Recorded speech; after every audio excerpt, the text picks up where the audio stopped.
my hunch is, because I've seen it, that when employees approach the subject without emotion and with real intent to learn, like, and they ask a question of their supervisor, what does success look like in my job, or what's important for me to do in this job for you to be pleased with the work I'm doing, it starts to give you clues as to what's important.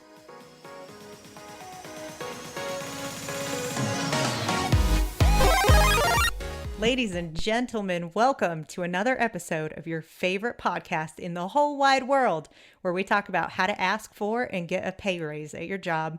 I'm your hostess, Amanda Lefevre. Thanks for being here. Thanks for showing up week after week to mine all this juicy wisdom. I'm stoked about today's guest, you guys. His name is Gary Fly, and he's Chief Marketing Officer at the Brooks Group, where he's responsible for the Sales Performance Research Center. Gary got a systems engineering degree from Georgia Tech, his MBA from Vanderbilt University, and a degree in restaurant management from Waffle House University. I can't wait to hear more about that, Gary. And Gary was the VP of operations for Waffle House with 2,000 plus associates and built a specialized consulting practice working with companies between 15 million and 50 million in revenue.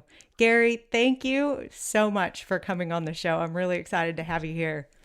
Well, Amanda, I'm excited to be here. I look forward to our conversation and happy to answer any questions you might have and hope to bring some value to your listeners. Excellent. So my very first question is that I saw you were a barbecue judge, and North Carolina is known for our incredible barbecue. So I'm really jealous. Like, I need you to tell me a little bit. Was this like a whole day of judging barbecue? How does this work? Yes, it was. I was at my niece's wedding. And was at the reception, and I was talking to a fella, and I said, "Hey, what do you do?" He goes, "Oh, I'm retired, so I'm a full-time barbecue judge." And as soon as he said that, I'm like, "What? There's such a thing?" And so I reached out to the Kansas City Barbecue Society, which is the largest governing body of barbecue contests, I think, in the world. And they had an all-day training in Lexington, conveniently enough. What? So they had competition teams, and my son and I went down and spent the day. And so we went through the certification process. So that was only one day. The continuing ed never stops, though. So every opportunity I have, I venture out a barbecue restaurant. But yeah, something I hope to do more of as my work-life balance changes. Yes, that's really interesting. I did not know that there was such a thing. Like, is there specific criteria that you're looking for when you're judging barbecue? Oh my gosh. Yeah. We have a scoring system, all very intentional. No conversation at the tables while you're judging. No looking at other scorecards. Yeah, it's serious like business. They can't sell you like, I put just a little bit of spice on this one. Yeah. None of that. Right. Yeah, exactly. Nothing. Oh my goodness. Okay. So I got off on a total tangent. I'm sorry. And we don't have much time together, but I really want to focus on kind of two professions today. So salespeople and retail food workers. So it seems like you are uniquely qualified to talk about both of these things in my opinion. So can you set the stage for us? Tell us a little bit about your time at Waffle House, kind of in a nutshell. What is your best advice for someone who would ask you, what should I do this week to get a raise? So I was on the operations side. So I spent my entire career in restaurants. So I wouldn't go to an office. I would physically go to restaurants, and really it was all around, ensuring the quality on the floor, whether it's the training of the associates or the quality of the food we were putting out and whatnot. And really, we had a basic little system that worked pretty well. But the idea for the restaurant operator, who was our manager, our store manager, we really trained them heavily on being in the mix, being out with the customers, understanding, the customer experiencing and managing that. And if they could ensure that the customer experience was good from the time they walked onto the or drove onto the parking lot to the time they left, that the building looked right, that the people were pleasant and looked nice in their uniforms, that they received good service and good food, that really was the key for them to pay attention to. If they could do that, then kind of the rest of things took care of themselves, right? So I don't know if that addresses it necessarily, but we worked very hard to ensure that the managers and that every associate, the waitress, the cook, the host, all of those people were really intentional about the customer experience and ensuring that they had a good time, so that we could build sales, and everything tied back to that. So, as a waitress, the way you would increase sales were taking good care of the customers. I remember one of my most vivid memories was our busiest day of the year actually at Waffle House was Christmas Day. Oh my gosh, It's a no surprise to way. people. Yeah. I didn't expect So you to say that. it would be 3 to 4 times as busy. And for many years, we were the only game in town. But I had one particular, we called them sales. Most people would call them waitresses.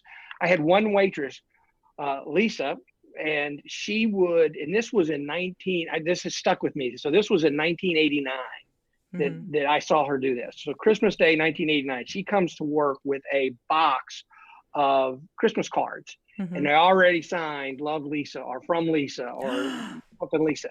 And she would see a regular customer get out of the car and she'd write, "Dear Amanda," right in it, right? And hand it to you when you sat down, and you'd be like, "Oh, Lisa, this is so nice." But it was that kind of very intentional thinking around how do I connect with people on a human level, show them a good time, make sure that they have an experience that's really beneficial.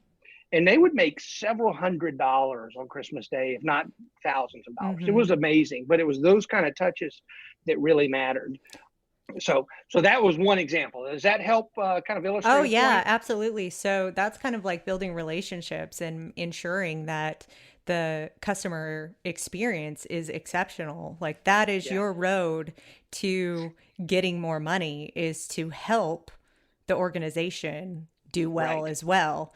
And I love that special touch of the cards, because that's creating that relationship with those customers so that they will come back. Like they'll come back not just on Christmas, right? Like we know Lisa gave us a Christmas card. I want to sit in Lisa's section too. Is another thing that probably was very helpful. That's amazing. So what about for the managers? How would they move up? How did you guys promote kind of within? And all promotion was done from within. So we had a couple of key metrics that we would look at, but all of them were really based around this idea of great customer experience will build business. So we would look at kind of year over year sales increases, or year over year sales, and we'd look at basic profitability of the restaurant. But the real driver was running sales increases. So if you had same store sales or traffic increases, then we knew you were taking care of the customer. Essentially, is kind of the bottom line of that. And so we had very good training on the fundamentals, but we had kind of these guiding principles. And one of them is what we call the 10 steps of service, which was, hey, make sure this is going on inside of your restaurant. Make sure your people are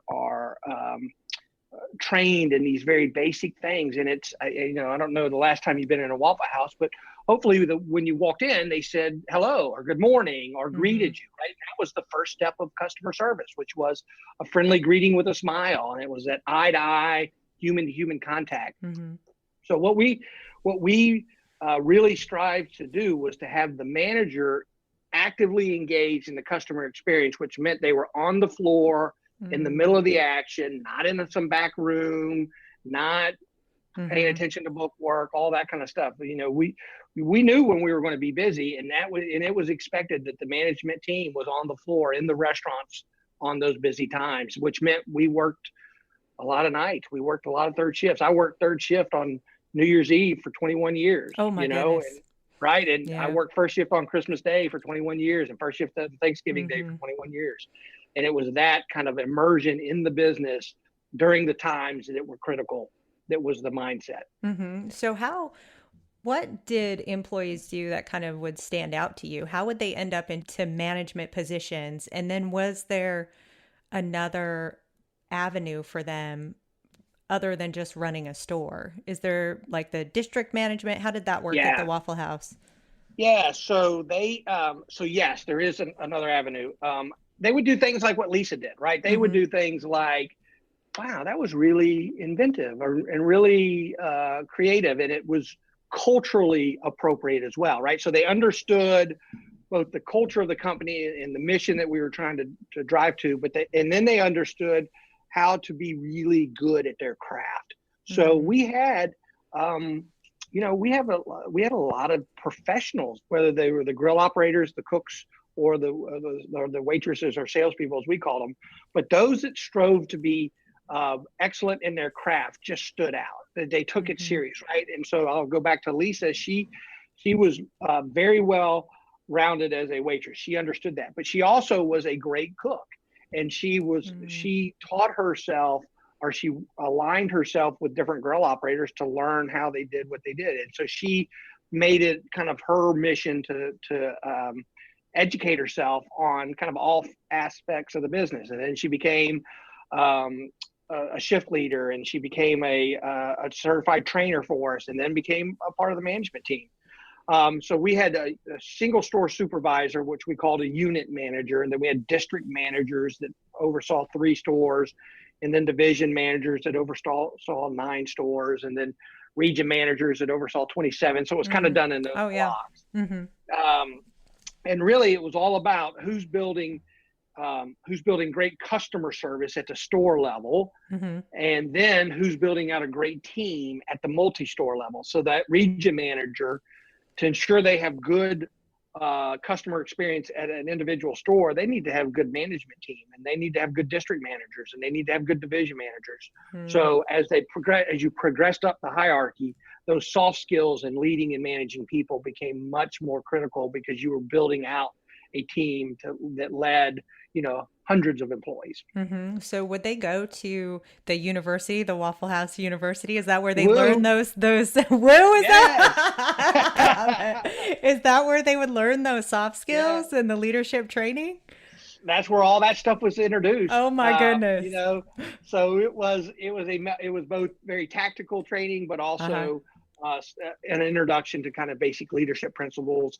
And then Waffle House did a nice job of having ongoing education and formalized. I mean, they did a fair amount of assessment type work where, people would kind of just learn more about themselves and their strengths and weaknesses.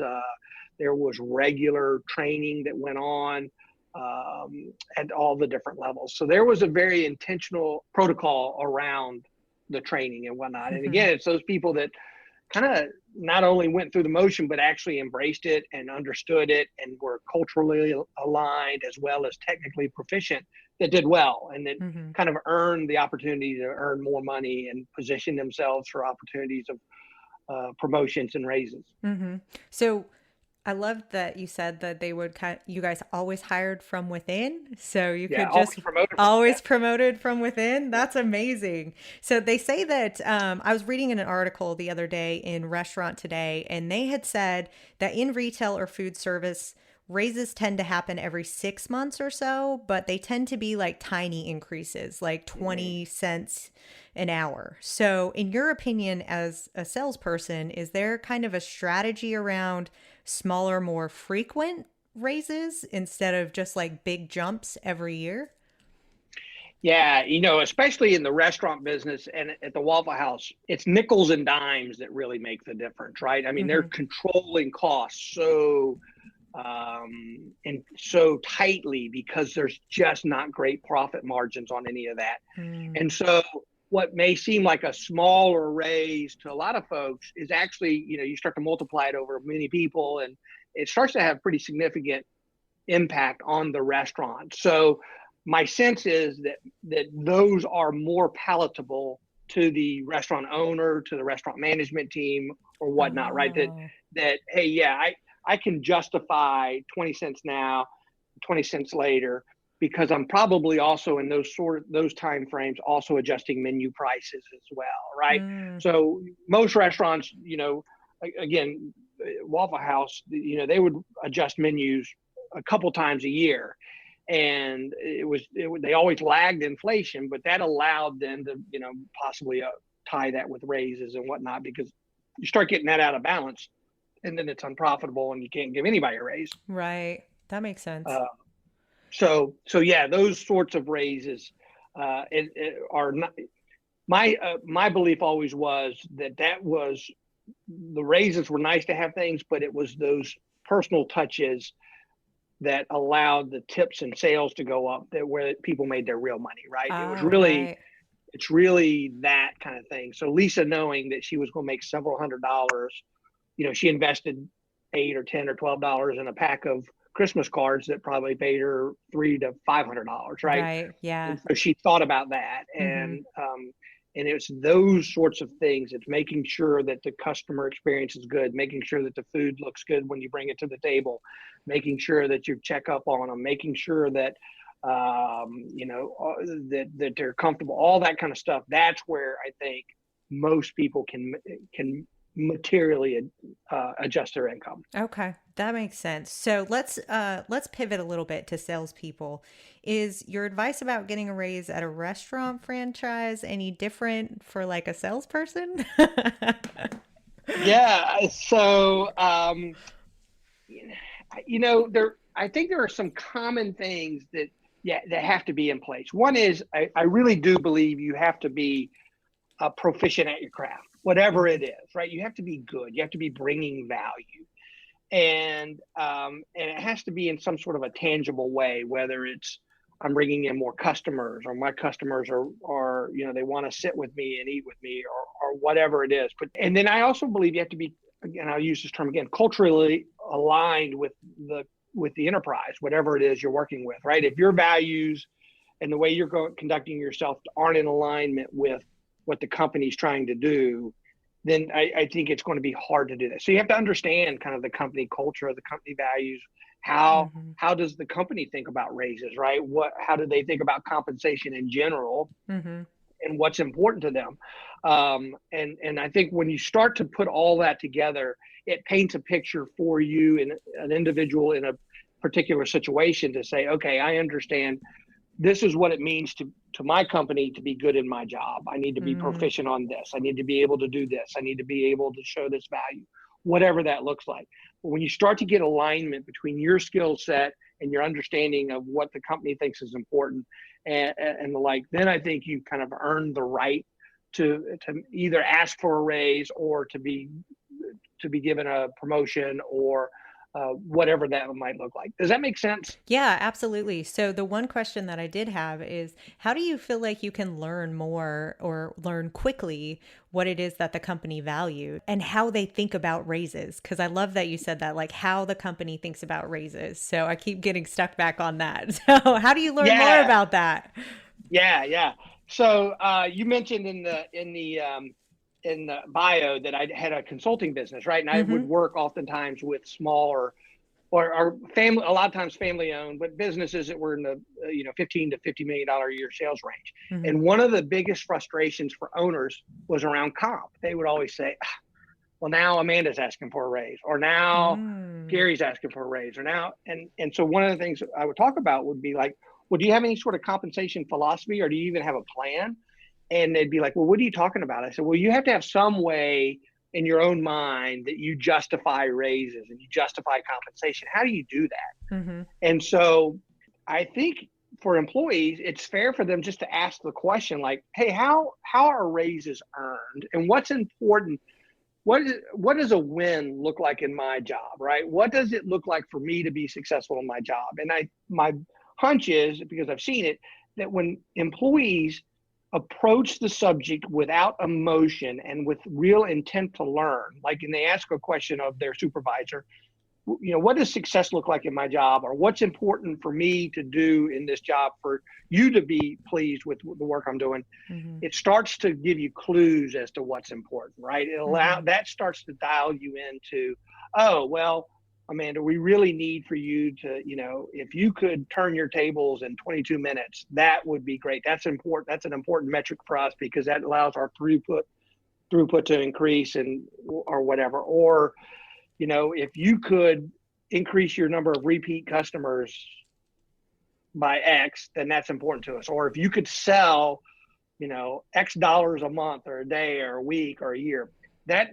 just having that conversation in a non-threatening way that's really designed to gather information, I think is is a first good step, because most people won't do that, right? Yeah. Most employees kind of get all worked up about it, and they want to justify their raise, and they'll bring in, well, I've done this and I've done this and I've done this and I've done this. And the boss might be like, well, yeah, but none of that really mattered. I mean, that sounds Oh, dismissive, right. but you know what I mean? Yeah. It's like, right. So instead of coming after the fact, just having a human to human conversation around, hey, you know, I want to do a good job in this job, and I want to understand what's important to the company and what's important to you as my supervisor. Can you tell me? Can you tell me what success looks like? Can you tell me how you value things? Can you tell me, does the company have a compensation philosophy?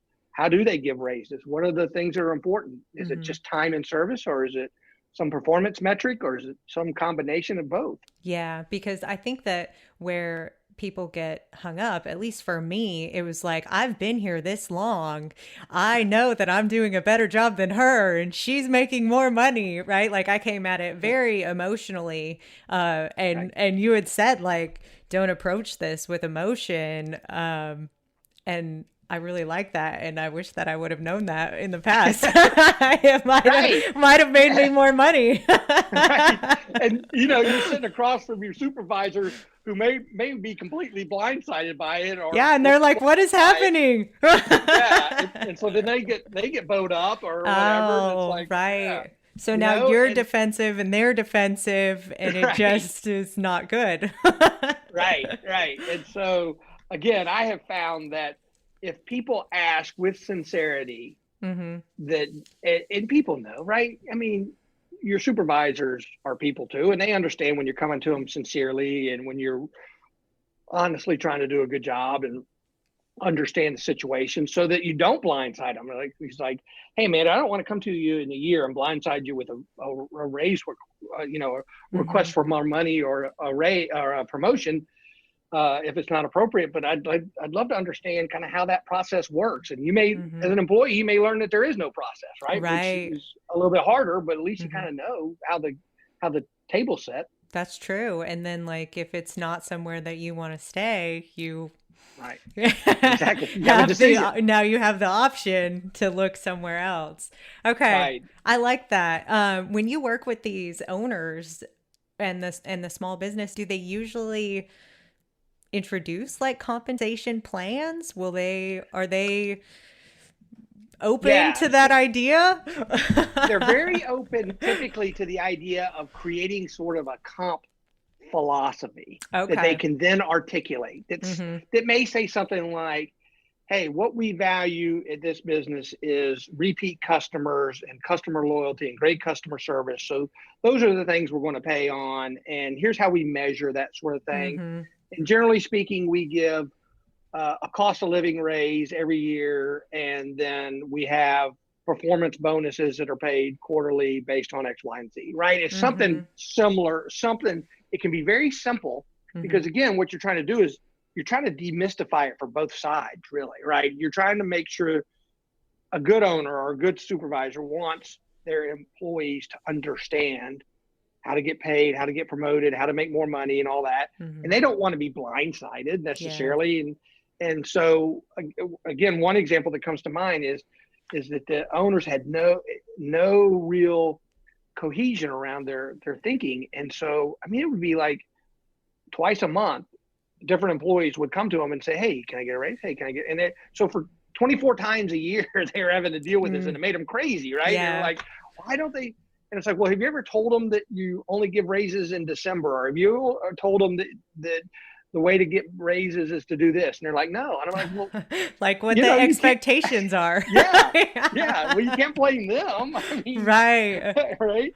You know, so let's put a little structure around it. And again, it doesn't have to be it doesn't have to be, 100 pages deep of detail. And like, it can be very general.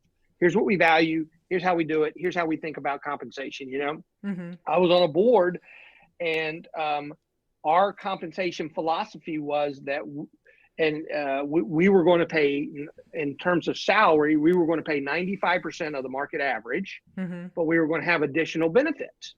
And so the total comp would be a little bit better than the market average, but we were going to pay for it with some different benefits. It was just a philosophical thing that this organization wanted. And it was easy to explain to the employees. Hey, and so then you could say, well, this is how we pay. And sure, the salary is going to be 95% of what you might find in the market, but you get these other benefits that we think are important. And one of the benefits was the actual work environment and the kind of employees and things they were taking care of, but it was very well regulated.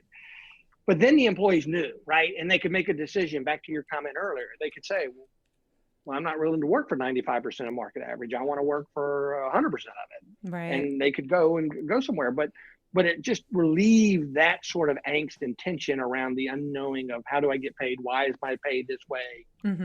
All that. So did you have people that would come up to you and ask, like, Gary, what can I do? Yeah. Yes. Okay. What were some of the best questions or approaches or things that people asked you? So I actually have an exhibit. Oh. From one of my, and I know that the viewers of the podcast can't see it, but in one scenario, I had a person who was a very visual person say, hey, I want to understand kind of what's important and how do I get a raise? And we talked and they left and they came back with kind of a career map, which is what I showed you. It's them going up the summit of a mountain. The summit to success. The summit to success. And here are the different milestones or landing spots, right? So what that told me was that she had really thought about what we talked about and really started to vet kind of herself around, all right, well, where do I need help and what do I need to do? So each of those little steps that you saw on the visual were like, I need to spend adequate time doing this. I need to attend a leadership training here. I need to do these types of things. So to me, that was a very thoughtful, kind of rational approach. And even if it didn't align 100% with what I thought was important, it gave us a great place to talk, our starting place, and we could talk about it. We could assign timelines to it. We could put resources behind it, meaning help pay for some of these courses. And then we could assign kind of benefits to her, which the ultimate thing was she wanted to run a department. And so it's like, hey, let me go do this and then let me train on this. And so I thought that was a really unique and thoughtful approach to it. Yeah, I love that. The mountain with the different points going all the way up of the different things that she could do. That's really awesome.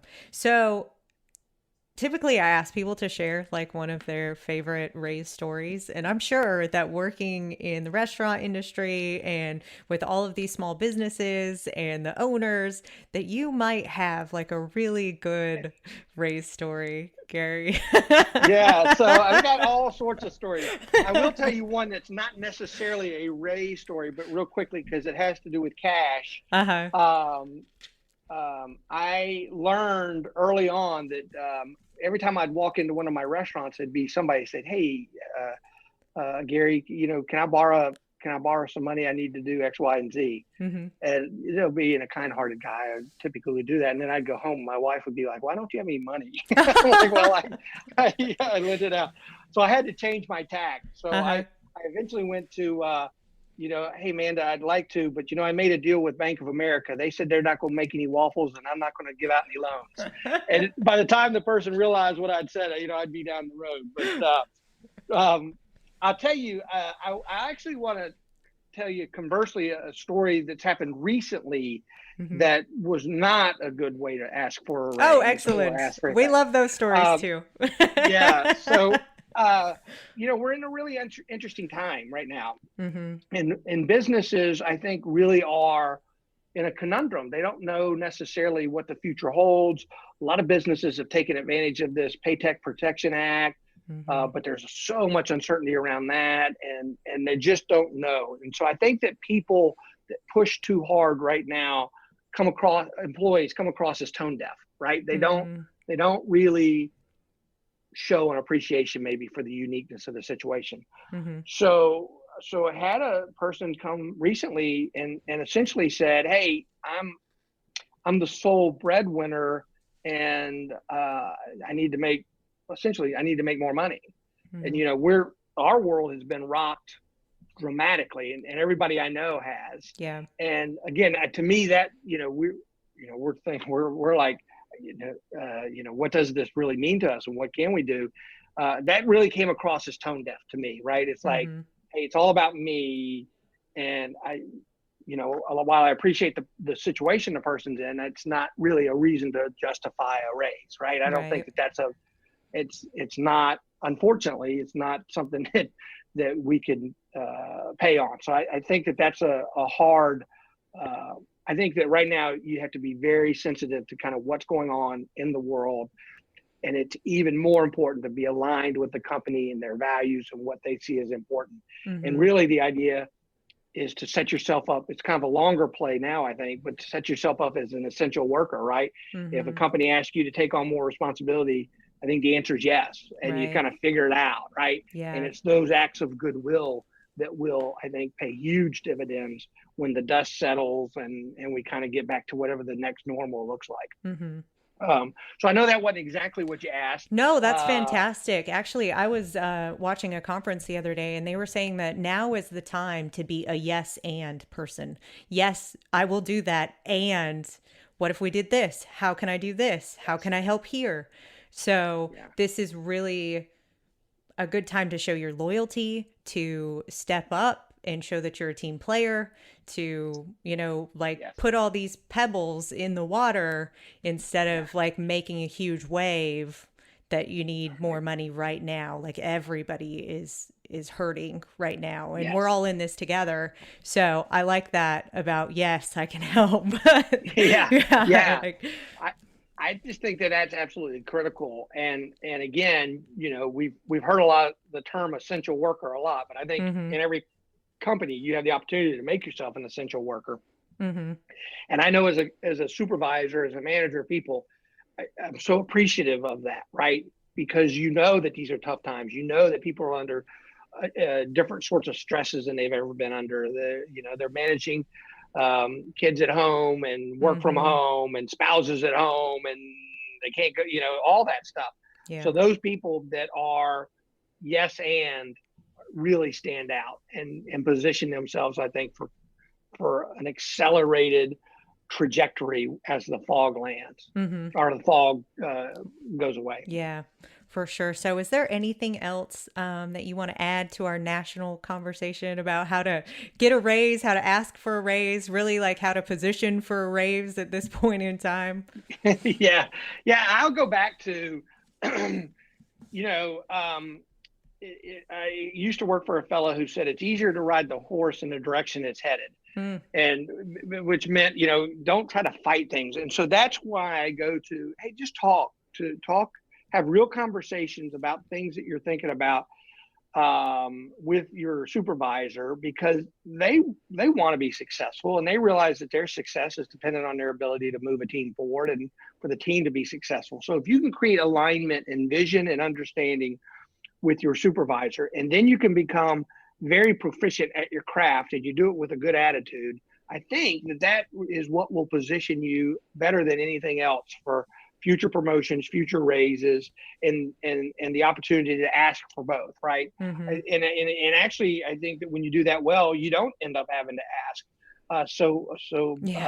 intentionally, right? I think you start to rise up. People recognize, they'll be like, oh my gosh, I love working with Amanda because she's diligent, she gets it done, and she's pleasant, and she's insightful, and it's that whole bundle of stuff. And I know I can trust her, and I know that the work will be thorough. It's that bundle of completeness that I think really is important at any time, but now I think it's critically important. And they'll start bringing you along, right? Like, come on, come with us. Yes, because you see it, right? I mean, that enthusiasm and that willingness, you're like, oh, well, Amanda would be great at this, or if I could expose her to this, who knows where her brain will go and what kind of cool stuff she'll come up with. I mean, that's the way I really do believe that the vast majority of leaders, especially good leaders, that's the way they think. Yeah, that's what they're looking for. They want those people, the high potential people. Right. Yeah, they're to be always engaged. searching. Yes, yes. And there's the little things like that that set you apart, right? To make you that Yeah. high potential person. It's that Mm-hmm. yes and attitude. It's that willingness to kind of just grin and bear it at times Right. and work through it, but do it with a good attitude and do it without an agenda and do it without a lot of self-centered emotion type stuff of, what's in it for Mm-hmm. me? What am I going to gain today? What's, you know, that sort of mindset. Yeah, and kind of that approach too. So we're going to start wrapping up. This has been so All good. right. Gary, you got to tell me though, what's going on with the Brooks Group? We didn't even talk about that. Like, what are you guys up to in the training market? That's going to be Yeah, that's really going to make an impact in the next few years. it's going to be huge Oh, with exciting. some of the stuff we're working on. So we are fortunate. We have a great bench of curriculum designers. All of them are master's level curriculum designers that have a real expertise in adult learning theory. Mm-hmm. And this pandemic has really kind of caused some rapid prototyping and the like that I think is going to have big benefits. But one of the things that we've always had virtual programs and the like, but what we've really kind of perfected over the last several weeks and months is this small kind of chunk learning that's delivered virtually. So in our traditional programs are delivered over 2 or 3 days and they're kind of traditional classrooms all day kind of stuff. Well, Mm-hmm. people can't do that right now, Yeah. right? And you can't sit through that virtually. So what we've got, it really is a program that we're delivering a little bit every week for 12 to 14 weeks and then heavy coaching through it. So we're doing like, here's the learning objective. And then the practice that we're doing between the classes is really cool. And it allows salespeople to go out and actually practice the skill that we taught on earlier in the week and Oh. bring it back in. And we do a lot of peer-to-peer kind of coaching and stuff. Mm-hmm. So I think it's really going to be really kind of groundbreaking in at least the sales coaching and sales training world. Yeah, for sure, because it's like a more hands-on experience. Yeah. Instead Right. of just going and sitting and Yeah. taking all this information in and then like Right. now what when you get home. Right. So you have that continued learning every week. That's awesome. I'm excited Yeah, for so you guys. yeah, we're excited as well. It's good to reinvent and to pivot. And Mm-hmm. COVID-19 has kind of forced our hand in some ways, and it's been Yeah. really good. And we're just fortunate to have this great team of professionals that can pull it together quickly and deliver really, really strong content and learning tools. That's awesome. I'll make sure that I link the Brooks Group in the show notes as well so people can Oh, thank you. easily find it. And then where can people connect with you, Gary, if they want to Yeah. say hello or be like, hey, I used to work with you at Waffle House back in the day? Well, I would love to. 2 places. I'm easy to find on LinkedIn. So Okay. there's not a lot of Gary Flies out there, but I'm on LinkedIn and happy to connect there. And then if they want to send an email right to me, my email is just gfly@thebrooksgroup.com. So it's easy to find me and happy to chat and really appreciate you asking me to come and be a part of this. I'm excited. And I know you're excited to have the podcast, and it's all neat stuff happening. Yeah, I think a lot of people are really enjoying the message and the things that people are saying. And I have no doubt that this will be a super popular episode because, I mean, you're just awesome, Gary. I mean, your name's Gary Fly. It's hard not to be cool. So, you need to talk to my kids. Yeah, they don't think you're so cool. Yeah, right. They don't recognize it. That's funny. Well, thank you so much for being on the show. And thank you guys so much for listening today, wherever you are. I have a very special request. If you haven't already, go ahead and subscribe to the podcast. And I'd love it if you'd rate and review the podcast. A 5-star rating would be fantastic. But I'll talk to you guys soon. Bye.